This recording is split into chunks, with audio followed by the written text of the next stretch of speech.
የኢኮኖሚ ባለሙያዎች የሚያነሱ ጥያቄ ግን ይሄ የኢኮኖሚ ማሻሻያ አንደኛ ሀገር በቀል አይደለም። ሁለተኛ ካሁን ቀደም በሌሎች አፍሪካ ሀገራት ተሞክሮ የሀገራቱን ለችግር የዳረገው የመዋቅር ማሻሻያ ስትራክቸራል አጀስትመንት እና በአይኤምኤፍ ለኢትዮጵያ የተጻፈላት መድኃኒት ነው እንጂ ሀገር በቀል አይደለም የሚል ጥያቄ አላችሁ። ምንድነው እናንተ?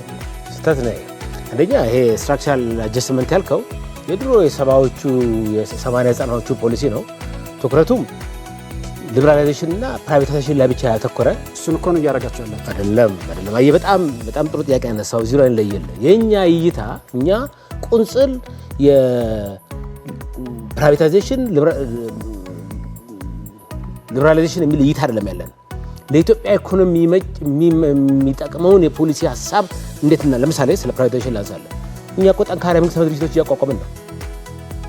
ያ ይቻለበትን ደረጃ አሁን ይሄ ነው አይኤምኤፍ ባለቤቱ ማን ነው ላልከው አብኩተን የጋገርነው ጠፍጥፈን የሰራነው እኛ ነን። የኢትዮጵያ እጆች ናቸው የጻፉት የሰሩት። የፖሊሲ ባለቤትነትን ማስላለን ነው እኮ ልክ አፍሪካዊ የብልጽግና ተምሳሌት እንደምን ነው ማክሮ ሪፎርም ከሰራችሁስ እንደ ኢትዮጵያ ስሩ የተባለው ባለም ማለት ባለቤትነቱ የኛ ነው። ቅድም ወንድሜ ያነሳውን ጥያቄ በዚህ ነው መመለስ ይሄ ሪፎርም ስናደርግ 3 ዓመት ተዘጋጅተን አስበን በራሳችን ጊዜ በራሳችን ሐሳብ ነው ያካካየነው። ለዚህ ነው በጣም የተሳካ ውጤት ማምጣት ይችላል። በዚህ ላይ ከአይኤምኤፍ ጋር የነበራችሁ ግንኙነት የምክክር ነው ወይስ አይኤምኤፍ ያዘዘላችሁን መድኃኒት የማዋጥ ነው? የምክክር ነው። ኢንፋክት ምን መሰል ያደረግነው የራሳችን የሀገር በቀል ሪፎርም ሰራንና ይሄን ሪፎርም ሸጥን። ጠንካራ ሪፎርም የሰራች ሀገር ስለሆነች አግዟታል። እንደሰማው 10 ቢሊዮን ምናምን የሚያደርግ ፓኬጅ ይዘው መጡና ደገፉ።